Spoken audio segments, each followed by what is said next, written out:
So hi everyone, and welcome to today's session of our Blended Learning webinar series. My name is Kayla Slick from IDSolutions, and I have the pleasure of being your MC today. So first of all, we just want to thank you all for joining and taking the time. We know that you and your staff are very, very busy and working under not your typical circumstances. We too are juggling the challenges of schedules changing, working from home, and managing distance learning for our kiddos. So with these 30-minute sessions, we're simply on a mission to help schools leverage technology to give a sense of that community and normalcy we're all craving. I think we can all agree that 2020 will certainly be a year we won't forget. So we're just so appreciative that you're part of this history in the making. A few housekeeping items before we get started. We will be running a live Q&A at the end of this webinar. So we have enabled the chat and Q&A features, which can be found at the bottom of your Zoom webinar taskbar. So if you do have any questions, just feel free to pop them in there and we will address them at the end. Also, if you do miss anything, we will be sending a copy of the recording along with the slide deck, which will have some links to additional resources for you. Today's webinar, Video and Education Experts Discuss the Changing Landscape in Education, is brought to you by IDSolutions and our partners at Logitech and Tryten Technologies. For those of you who are not familiar with IDS, we are a video communication solution provider, and we've been in business for over 20 years servicing the education market. Our speakers today include Kim McCutcheon, Matt Rhodes, and Zandy Polslin, who collaboratively have 30 years of experience consulting and engaging with school districts nationwide. They specialize in finding the right solution for any budget and are passionate about keeping schools with the best technologies that are flexible, yet are easily able to scale, especially today. We know we would not be who we are today without our partners. So we have the wonderful Dr. Deb Jeffries of Tryten Technologies, who brings an enormous amount of knowledge to the table. Dr. Deb has taught K through 12 as well as in local colleges. She's spent 18 years supporting distance learning in the telemedicine industries. And last but not least, we have Jason Bellas with Logitech. Jason is a strategic partner alliance rep for IDS. He's been a tremendous help in showing us the differences of utilizing quality technologies both at home and in the classrooms. So without further ado, Matt Rhodes, I know you've been working with school districts out in California and across the nations implementing these various distance learning solutions. Can you kick us off today and share a little bit about the history, some of the challenges our educators are facing, and how we got here? Absolutely. Thank you, Kayla. I appreciate everyone attending today. So distance learning, blended learning, they're both concepts we're all very familiar with. Until recently, they've been heavily associated with what higher education, private schools, districts wanting an alternative to the traditional model of in-person education. We know that's an ever-evolving beast, so to speak. But the new challenges, we've all had to dramatically shift and rapidly shift. And a lot of time, energy has been put into how do we prepare our teachers, our administration, our students, our families, our communities for these changes that have come upon us so quickly. So when we look from a historical perspective, there are some things throughout time that create a more dramatic or permanent change. You see Sputnik in here, which gives you a good reference to the timing of when AP courses came to be, and that was a very dramatic shift that's had a long-standing presence in education. So questions we're starting to ask is, are we going through such an event again?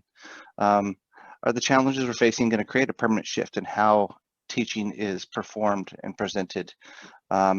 Will the traditional method of in-person teaching go right back to where we were? Will we create something that's a hybrid?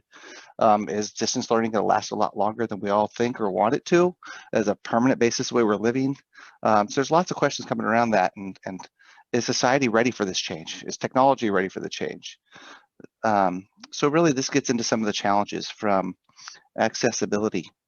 There's a lot of discussion, a lot of growth happening in accessibility for everyone, from the technology itself to very socioeconomic aspects, funding, teacher and student training.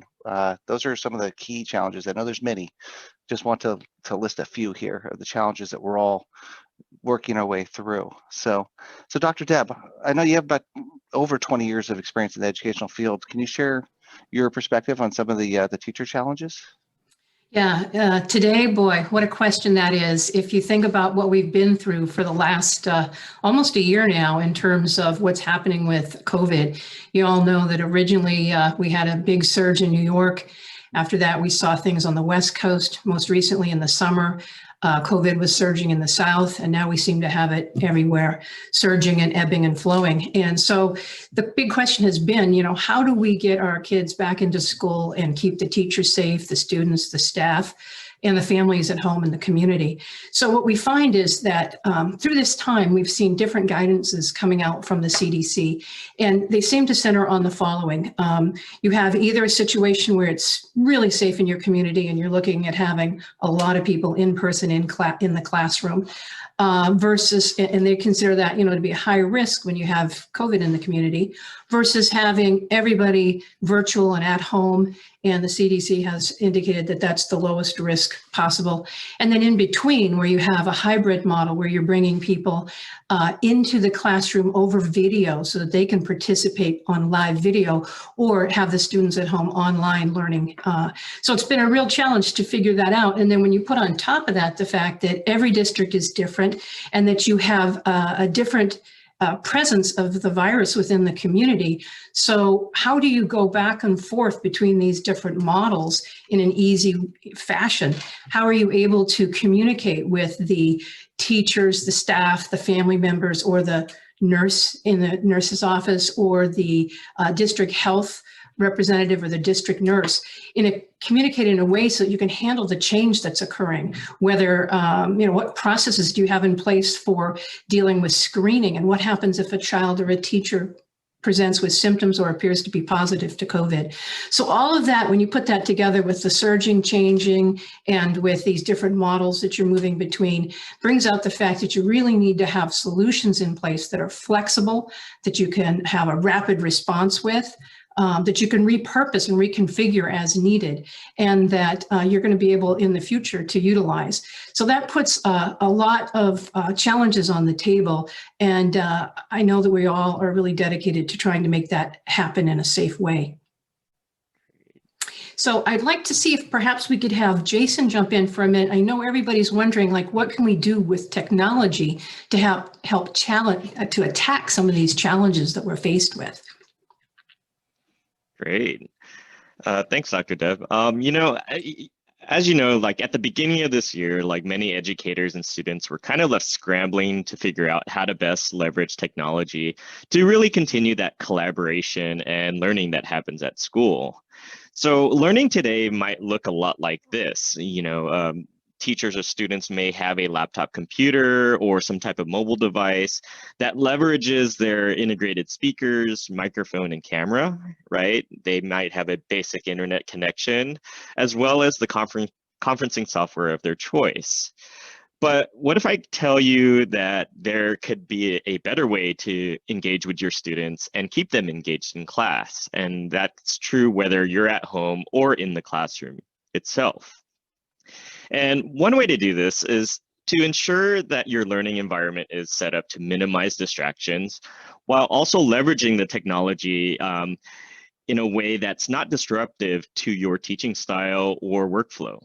For example, you might want to use a dedicated web camera, like one of the many Logitech webcams or conference cameras that can easily connect to your computer over USB.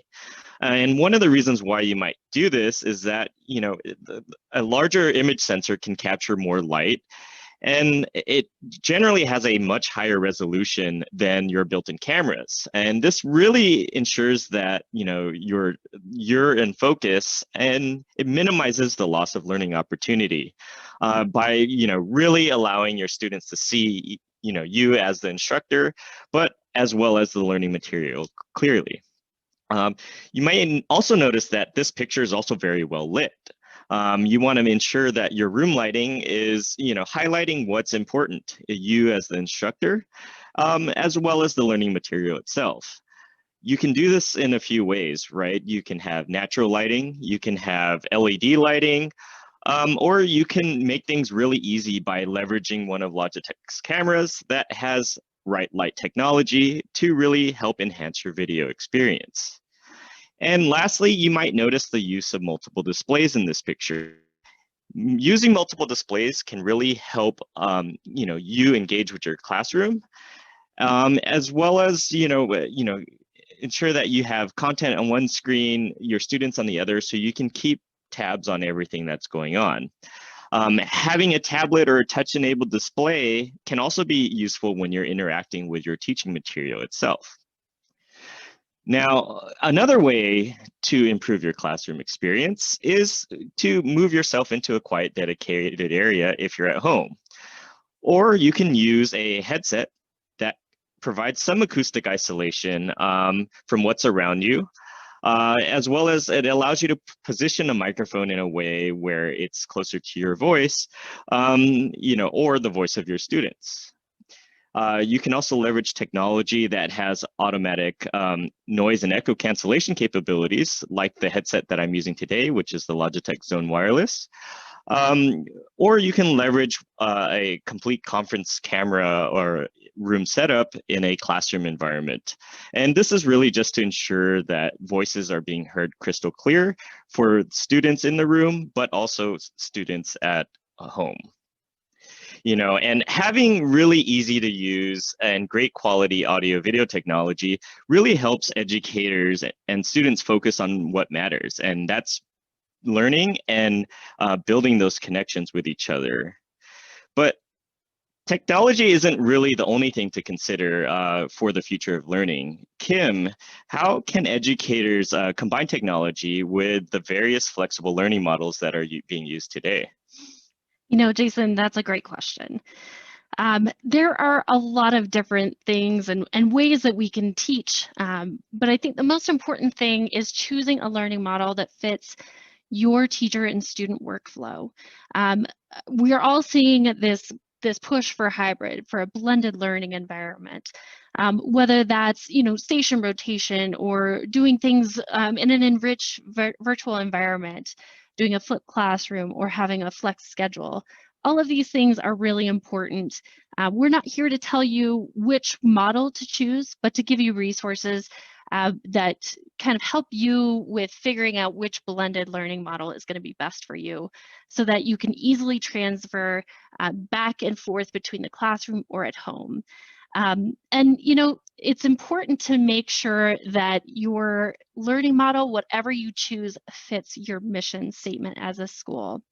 And so again, making sure that whatever you choose is going to uphold the value propositions that you hold as a school, so that you're meeting the stakeholder expectations of the Board of Education, the students, the parents, donors, anything like that. And that kind of leads really into the funding portion. You've got that community support. You're able to better and more easily write grants because you're being able to understand how the technology fits into this. And we are seeing federal policy changes that are coming down the line post-COVID. So since funding, getting all that down, where do we go from there is picking technology that's going to be reliable, flexible, and scalable for whichever models you decide for the future are going to be best for you. Zandy, I'd love to hear a little bit about some of the models that are flexible, some of the technology that works with the learning models that are flexible. Can you tell me a little bit more about that? Sure, I can jump in here. So as we've started working with schools this past year, one of the most important things we try to stay true to is not interrupting workflow. Teachers, instructors have been working their script, their workflow, the way they like to interact with their students over the years. And to abruptly change that would kind of interrupt their day-to-day activities. So we've implemented a few builds that we already have in schools out there right now that integrate into their current workflow. Now, keep in mind, these aren't set in stone. These are just some that we have out there in schools currently that are working well for us. But again, these are just to give you ideas, get the wheels turning, because there's lots of different ways to go about doing this. So our first build that we've kind of implemented is for those schools that are still trying to figure things out. What is it going to look like going forward? And we got kind of just to get our toes in the water and see what's going to work for us. So the first setup is a Logitech MEETUP bar on a tripod. Logitech MEETUP is a camera, speaker, microphone all in one bar. We'll come back to that in a minute. Usually recommending placing a display near that MEETUP bar so that when you are looking at the students that are at home, you're looking towards the camera and the microphone, so you're engaging with people at home. And what this allows is mobility within the room, so you can place a tripod and meet up where a desk may have been previously, so it looks like it's a student location, or sometimes it's off to the side because of the wide angle view, so you can capture a teacher, whiteboard, student kind of perspective. The other thing this kind of brings it to the table is that it can be brought home, so that if you have to teach both in the classroom and at home, using the same technology in both locations. Another mobile option is if you, again, want to see what this looks like, but can't quite get all the classrooms equipped, you don't quite know which classrooms are going to need the technology which days, is by putting the same meetup and same monitor on a cart, so that you get so many of these carts for your school and you roll into the rooms that are needed at the times, the rooms that have the students that are at home. And again, allows you to move it around the classroom to allow for a mobile instruction and to adjust according to your needs for that day, depending what you're teaching and how you're teaching. So to talk more a little about the meetup bar and why we go that direction, I'm gonna bring my friend Jason back in. Great, thanks, Andy. And you know, the MEETUP is one of Logitech's best-selling cameras for a reason. It has high quality audio and video and up to 4K resolution here. As Andy mentioned, it has an ultra-wide field of view to really capture the entire classroom. It has actual mechanical pan, tilt, and zoom functionality so that you can really focus in on the details. And it's so simple to connect. It's flexible enough to be used in school, like Zandy has mentioned. But if local rules and regulations change, a teacher can easily pack this up and bring this home and continue instruction there. And this really just increases the ROI of the meetup, because now you have a flexible solution that can be leveraged almost anywhere. And that's especially true when you combine the flexibility of the meetup with Tryten solutions. Dr. Deb, what are some of the other ways that you see educators leveraging Tryten's solutions with Logitech? Thank you very much. Yeah, it's interesting because trying to be flexible and make sure that you can get video where and when it's needed has become really important, not only within the school classroom, but also within the nurse's office and other locations. As we've seen, the virtual teaching assistant with Logitech MEETUP is able to move where the teacher would like to put it very easily. It has nice little wheels and it's lightweight to be able to do that. But it's really nice because you can also use the presets that are available with the Logitech MEETUP, so that if you want to perhaps look at the teacher, look at the classroom, or look at a whiteboard, you can do that with presets to those areas.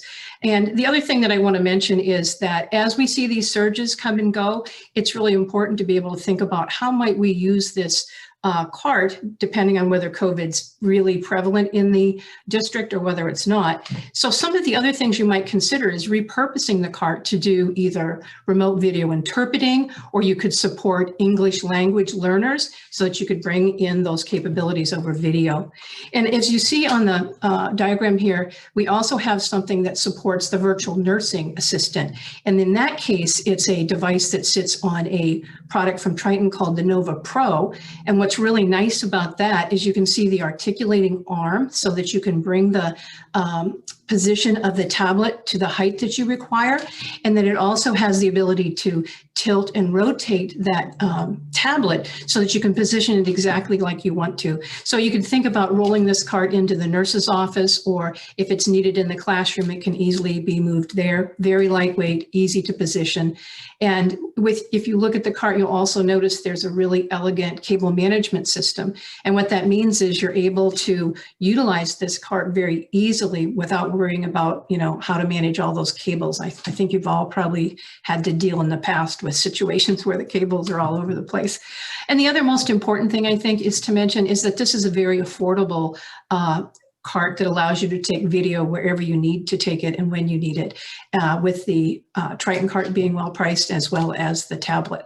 So you can see that you're set up to either put something in the nurse's office at the front desk, or you can bring this into the classroom.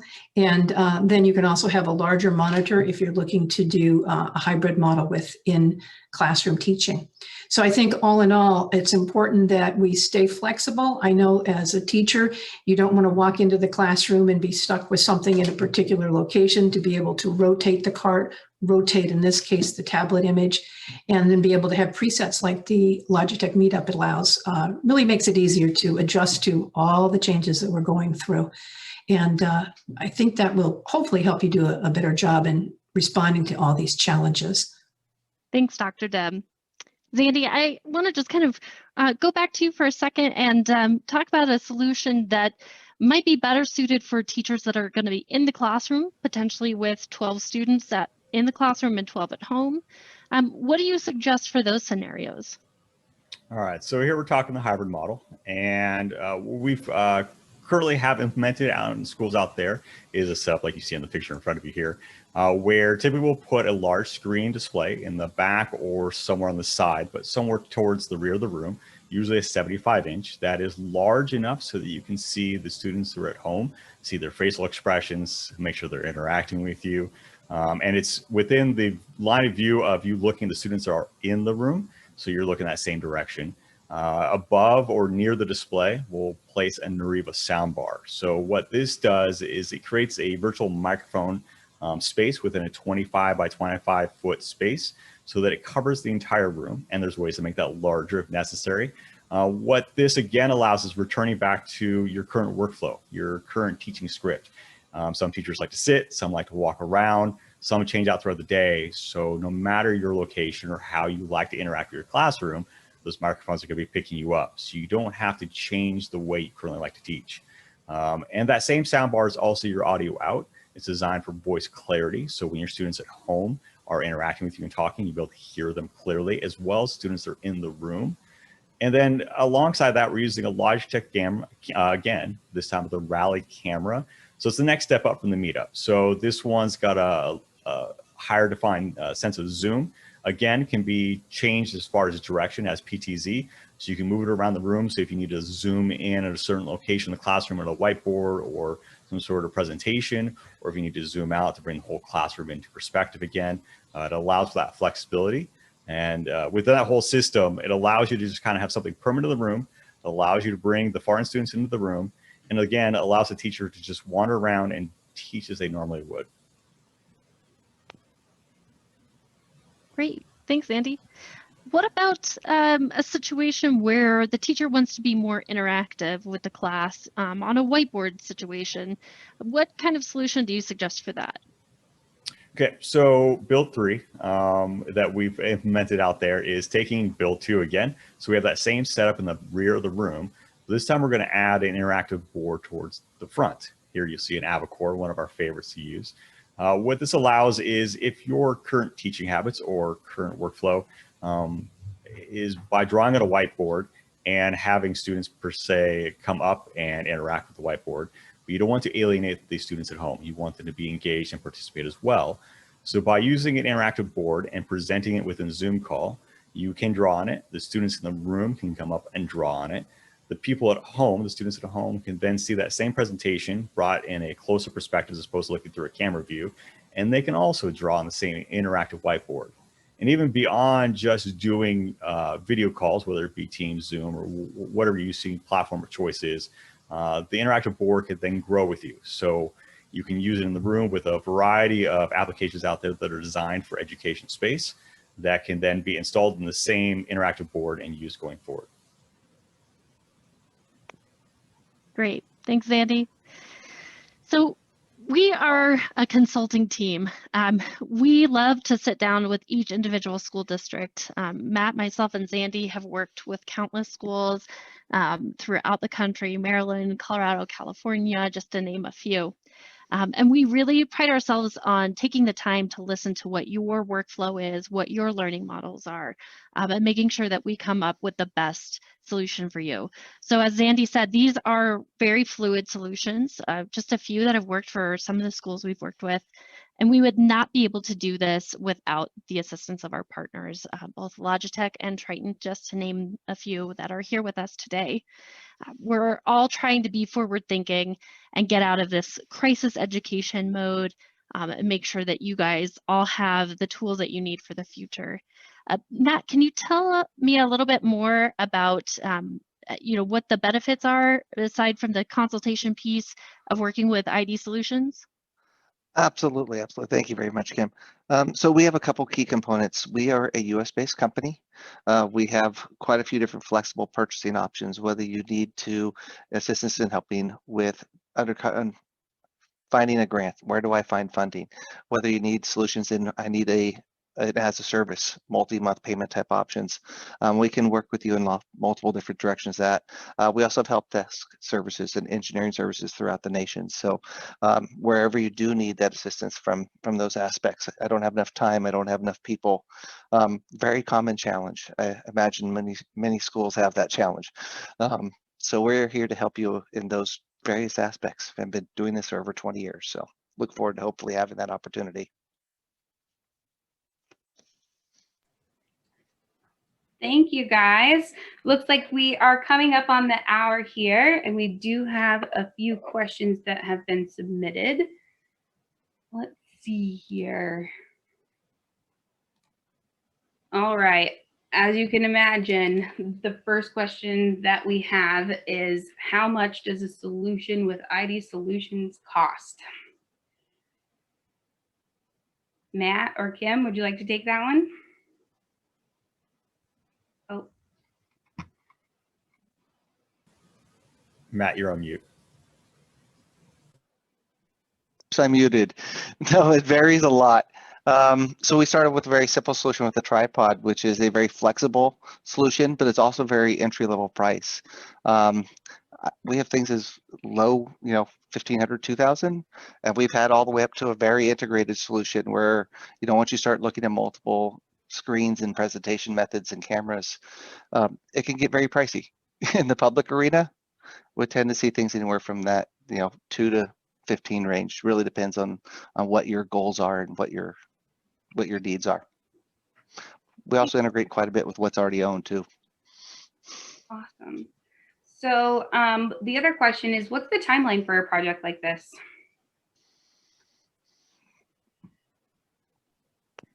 Pesky mute. That's a great question, Kayla. It really depends on the scope. Again, we like to take our time making sure that we're hearing out at least a good handful of the teachers that will be working with the technology. But a typical project can be anywhere from 4 to 6 weeks. Awesome, thank you. And then one last one just came in. So Matt, you talked about the cost of the builds themselves and how they vary. How much does it cost to just meet with us, the consultation fee, if you will? Zero. We like to build that partnership. That's where our company has come from, where we're founded. So that investment in time and understanding where your goals and your needs and your mission needs to take you, that is, to me, that's part of the partnership. To us, that's part of the partnership. So no, we have no upfront fees to do consulting work with you. Awesome.